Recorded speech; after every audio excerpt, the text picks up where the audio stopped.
Back in March, our senior reporter Wayne Koval sat down with the owners of the Dixie restaurant to talk about the 100-year anniversary of the iconic Petersburg eatery. A few days after the interview, though, COVID-19 would force their doors to close for a week. So that story never aired, but as 2020 comes to an end, Wayne went back to the Dixie for an update on the historic anniversary and to see how the business is coping now.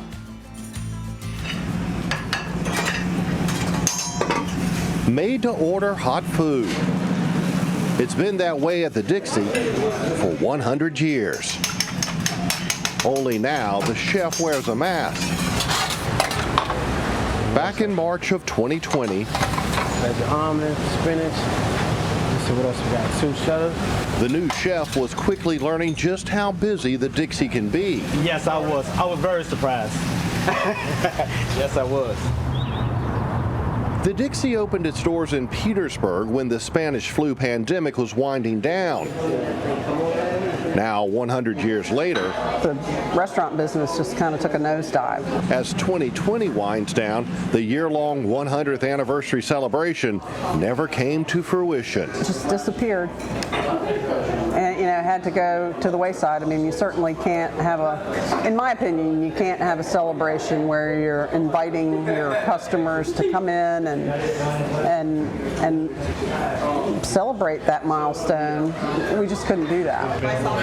Back in March, business was looking good as the Rawlings were in their 9th year as owners. It's never not made a problem. But 9 months after that interview, no, certainly not. COVID had taken its toll. I mean, we've had to cut back on employees, our hours, a lot of things to help kind of keep things flowing. We're paying our bills, but that's about it at this point. But through the years and in 2020 more than ever, how often do you eat it?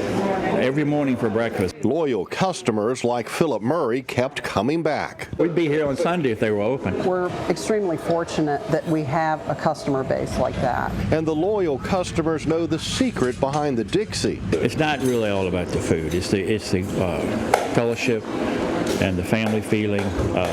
The food is good, but that's not the main reason we come. We mainly come to see them and talk to them and talk to the people here. It's like Cheers, everybody knows your name. It becomes a part of you and you become a part of it. And that's what the Dixie is for me. And at 100, since 1964. memories keep many coming back. I come here 2 or 3 times a week. Our older clientele, they have a lot of memories associated with coming here as kids. Coming in this door where my father gave me a quarter, let me off out of the car, walked in and got 5 hot dogs for that quarter. The Dixie moved into its current location in 1939.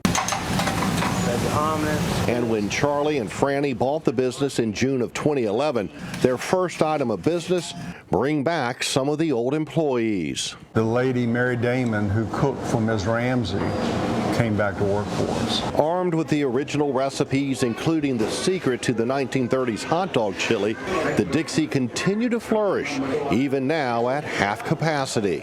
It's the exact opposite of what a hospitality type business typically does. Customers remain loyal and the food remains loyal to the time-honored tradition. The current pandemic will fade like it did 100 years ago. I mean, it's always been an icon in Petersburg because it was known as a family restaurant. The Dixie is famous for its hot dogs, its breakfast, and its specials. But like devoted customers say, it's really the atmosphere and the people that have kept it going for a century and will keep it going for decades to come.